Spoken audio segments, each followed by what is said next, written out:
నమస్కారం. నా పేరు డాక్టర్ శ్రీనివాస్. యూనిటీ ఫార్మసీ కళాశాలలో ప్రిన్సిపాల్గా చేస్తున్నాను. ఈ వీడియో అందరికీ షేర్ చేయడంలో ముఖ్య ఉద్దేశం ఫార్మసీ రంగం యొక్క భవిష్యత్తు ప్రణాళిక, ఉపాధి అవకాశాలు ఎలా ఉంటాయో అనేది దాని గురించి వివరించడం కోసమే ఈ వీడియోని షేర్ చేయడం జరుగుతుంది. ముందుగా మా కాలేజ్ గురించి మాట్లాడుకునేదంటే సమైక్య ఎడ్యుకేషనల్ సొసైటీ వారి ఆధ్వర్యంలో 2007వ సంవత్సరంలో మా కళాశాలను స్థాపించడం జరిగింది. గత 18 సంవత్సరాలుగా సక్సెస్ఫుల్గా రన్ అవుతున్నటువంటి ఫార్మసీ కళాశాల మాది. ఏ ఫార్మసీ కళాశాల అయినా కూడా రన్ చేయాలి అంటే ఖచ్చితంగా ఫార్మసీ కౌన్సిల్ ఆఫ్ ఇండియా యొక్క అనుమతి ఉన్నప్పుడు మట్టుకే ఆ ఫార్మసీ కళాశాలను నడపాల్సి వస్తుంది. ఆ pharmacy council of India approval ఉన్నటువంటి కళాశాలలో చదివిన విద్యార్థులకు మట్టుకే వీళ్ళ బి ఫార్మసీ కానీ డి ఫార్మసీ కానీ కోర్స్ అయిపోయినాక రిజిస్ట్రేషన్ చేసుకోవాల్సి వస్తుంది. అలాంటి విద్యార్థులను రిజిస్టర్డ్ ఫార్మసిస్ట్ అంటారు. అందులో భాగంగా చూసేదంటే ప్రతి సంవత్సరం కూడా మన కళాశాల యూనిటీ ఫార్మసీ కళాశాలలో ఎలాంటి ఇబ్బందులు లేకుండా ఫార్మసీ కౌన్సిల్ ఆఫ్ ఇండియాచే గుర్తింపు పొందినటువంటి కళాశాల మనది. మన కళాశాలలో ప్రస్తుతం బి ఫార్మసీ 4 సంవత్సరాల విద్యా కోర్సు, ఎం ఫార్మసీ 2 సంవత్సరాల విద్యా కోర్సు నడపడం జరుగుతున్నది. సువిశాలమైనటువంటి భవనము, స్పోర్ట్స్ గ్రౌండ్,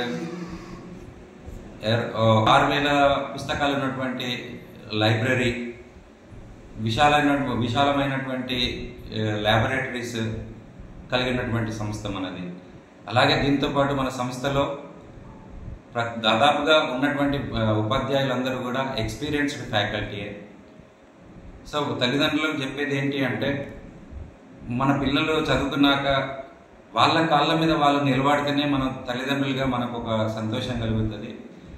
సో అలాంటి కళాశాలలో చదివినటువంటి విద్యార్థుల భవిష్యత్తు మంచిగా ఉండాలని మేము ప్రతి సంవత్సరం కూడా మా కళాశాలలో ప్లేస్మెంట్ డ్రైవ్ కండక్ట్ చేస్తుంటాం. వివిధ ఫార్మస్యూటికల్ సంస్థల ద్వారా వాళ్ళ ప్రతినిధులను పిలిచి ఇక్కడ ఇంటర్వ్యూలు కండక్ట్ చేసి అందులో సెలెక్ట్ అయిన విద్యార్థులకు అలాంటి సంస్థలలో ఇండస్ట్రీలలో ఉద్యోగ అవకాశాలు కల్పించడం కోసం ఏర్పాటు చేస్తూ ఉంటాము.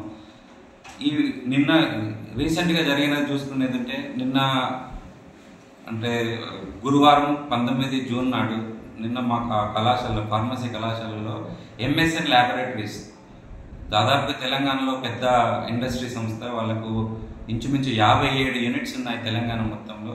అలాంటి సంస్థ ప్రతినిధులు నిన్న మన కళాశాలలో ప్లేస్మెంట్ డ్రైవ్ నిర్వహించారు. దానిలో భాగంగా మా విద్యార్థులు 16 మందికి ఉద్యోగం నియామకాలు ఇవ్వడం జరిగింది.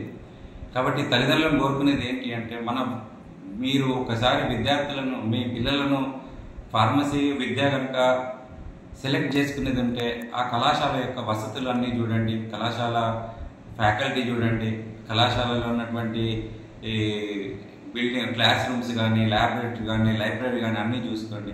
వీటన్నిటితో పాటు కళాశాల పిల్లవాడు 4వ సంవత్సరం ముగింపు లోపున ఉద్యోగ అవకాశాలు ఎలా కల్పిస్తున్నారు కళాశాల వాళ్ళు, అవి కూడా తెలుసుకోవాలని మా యొక్క మనవి. ఇంకా ఏదైనా మీకు ఫార్మసీ కోర్స్ గురించి ఏదైనా అనుమానాలు ఉన్నా లేదా ఏదైనా ప్రశ్నలు నన్ను అడగాలనుకున్నా కూడా తప్పకుండా నన్ను కాంటాక్ట్ చేయండి. ప్రతి ఒక్కరికి కూడా నేను అందుబాటులో ఉంటాను. Thank you.